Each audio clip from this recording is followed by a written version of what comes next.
And we're back to learn Inkscape in the year day 21. Let me show you how you can create an arrow. We use the pen tool and then left click simply 2 times to have start and end point. When you hold shift and you click on the swatches below, you can set the color, but you can also do that under object fill and stroke. Just go to stroke paint, the X right here deletes it, and flat color adds a color. You can use the color wheel then. Let's for example make that red.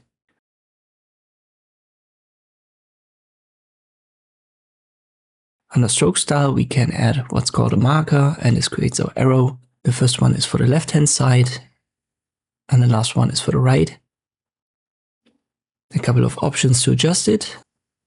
But first up, the width plays a role.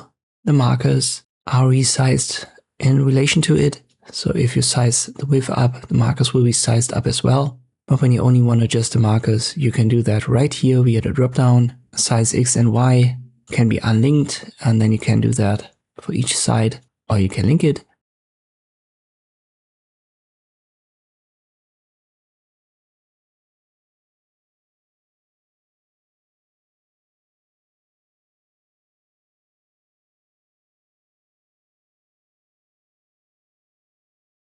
Then you have the orientation, but that's not visible when I have a rectangle.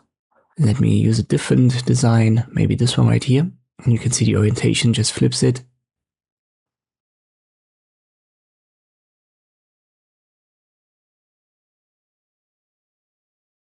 We also have an angle. Let me stick to this one right here.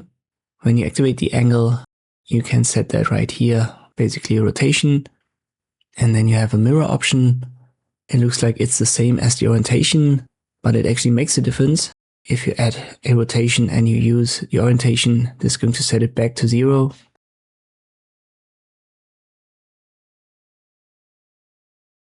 So when you want to have it rotated, use the mirror option right here.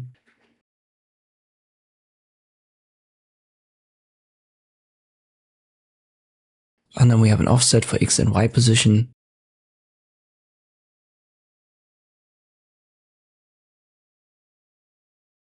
You can do all of that on the canvas itself using Edit on Canvas, but I actually think that it's better to do it numerically, as this tool can be a little bit hard to use. We'll press Ctrl A here to select everything, and we'll get back to the mark adjustment. As far as I know, there is no reset button, unfortunately. So if you want to reset it, you have to do that manually. And you can also see the box scale with a stroke. And this is what's active by default. As I've shown you in the beginning, when you size the width up, this will also scale our markers. And you can see there are also inbuilt designs like a pencil, for example, or this location icon.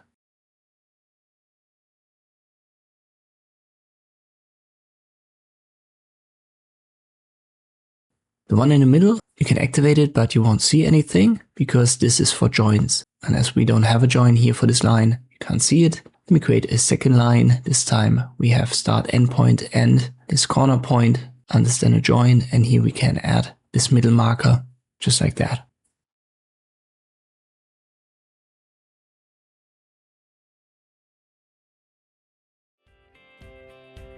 And this is how I can create arrows in Inkscape. I hope this video was helpful. Thank you for watching, and I'll see you next time.